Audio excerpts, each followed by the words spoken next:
उसी में गुरूर इतना कि अयोध्या के राम को ही भूल गए अखिलेश। अयोध्या के सांसद को ही बता दिया अयोध्या का राजा, तो कुंडा के राजा ने समझा दिया राम का मतलब। अखिलेश भूले राम का मतलब, तो कुंडा के राजा ने खींच दिया फाला और बता दिया राम की असली पहचान। दरअसल हाथरस में हुई दर्दनाक हादसे से पूरा देश सदमे में है, लेकिन नेता मौत पर भी राजनीति करने से बाज नहीं आ रहे। घटना को लेकर तरह तरह के बयान दे रहे हैं, लेकिन उस बयान से इतर हटकर लोकसभा चुनाव की जीत को विपक्ष में बैठे नेता हजम नहीं कर पा रहे हैं। आए दिन बयानों से चर्चा में बने रहते हैं और यूपी में बीजेपी को मिली करारी शिकस्त याद दिलाते रहते हैं। चाहे केंद्र में भाजपा ने अपनी जीत दर्ज की, लेकिन यूपी में भाजपा के साथ भाजपा के ही विधायकों ने खेला कर दिया। इसी बीच समाजवादी पार्टी के मुखिया अखिलेश यादव को भाजपा को घेरने का मौका मिल गया। दरअसल संसद से लेकर सड़क तक अखिलेश लगे थे राम के अपमान में, भूल गए राम की मर्यादा, राम की काया और राम की छाया का मतलब। हिंदुस्तान में क्या होता है, संसद में हर पल राम का अपमान हो रहा है। चुनाव में बीजेपी की तकरार पर राजा भैया ने सपा को समर्थन किया है, लेकिन राजा भैया का एक वीडियो सोशल मीडिया पर जमकर वायरल हो रहा है। बड़ी बात यह कि अयोध्या की हार में उनका भी योगदान है। बीजेपी का गुमान तो टूट गया, लेकिन राजा भैया से अब सहा नहीं जा रहा है। अखिलेश यादव की पार्टी का सांसद प्रतापगढ़ से तो जीत गया, लेकिन राजा भैया का ये भाषण अचानक जोर से वायरल होने लगा। जब राम मंदिर बन रहा था तो समाजवादी पार्टी कांग्रेस सब सियासत कर रही थी, लेकिन रघुराज प्रताप सिंह ने अयोध्या जाकर राम को प्रणाम किया, अपनी चुनावी यात्रा की शुरुआत की। मुलायम सिंह यादव से राजा भैया मिलने जाते हैं और अपना जूता बाहर उतार देते हैं, लेकिन संस्कार की बात आई तो अखिलेश यादव को उन्होंने फिर से आंख दिखाई और बता दिया कि राजनीति में कुछ भी टूट सकता है, पर प्रभु राम की मर्यादा नहीं।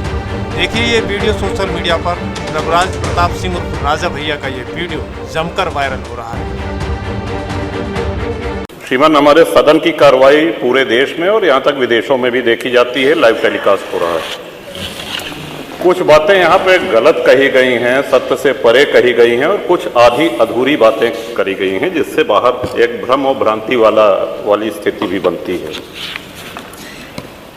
श्रीमान, जैसा कि हमने महामहिम राज्यपाल के अभिभाषण में कहा था कि प्रभु श्री राम की चर्चा सर्वाधिक हुई, बहुत अच्छी बात है।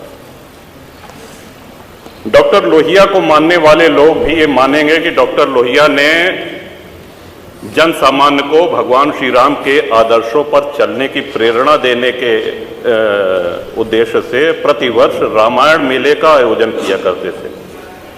डॉक्टर लोहिया का ही एक ये बयान था कि बाबर, गजनी, गोरी, औरंगजेब लुटेरे थे, रसखान और रहीम हमारे पूर्वज थे।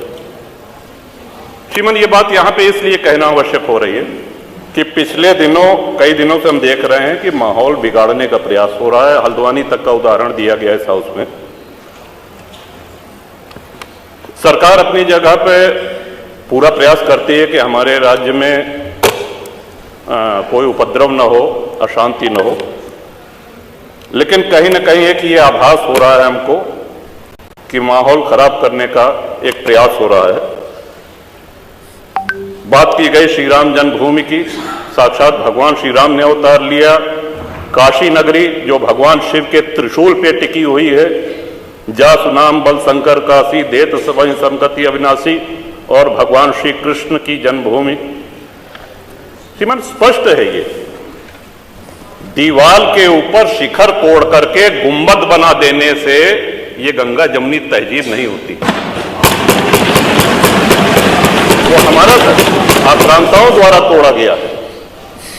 और एक और भ्रम फैलाया जा रहा है, जो व्यास जी के गुफा में जो पूजा हो रही है, वो पूजा अनवरत सैकड़ों वर्ष से चलती आ रही है। ये बात बाहर जानी चाहिए श्रीमती।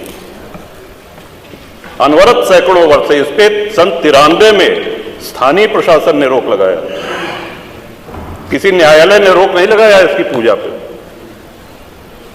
और इस सदन के माध्यम से श्रीमान उन पुजारी को भी हम प्रणाम करेंगे, 31 वर्ष जिन्होंने चाबी संभाल के रखी कि एक न एक दिन ऐसी सरकार आएगी कि ये ताला खुलेगा और इस चाबी क्या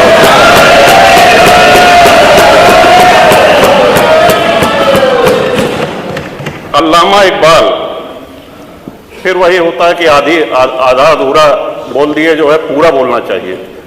अल्लामा इकबाल पहले वो व्यक्ति थे जिन्होंने कहा कि हिंदू और मुसलमान एक साथ नहीं रह सकते। पाकिस्तान के आइडियोलॉजिकल फादर, इसने कहा कि मुस्लिमों को अलग देश चाहिए।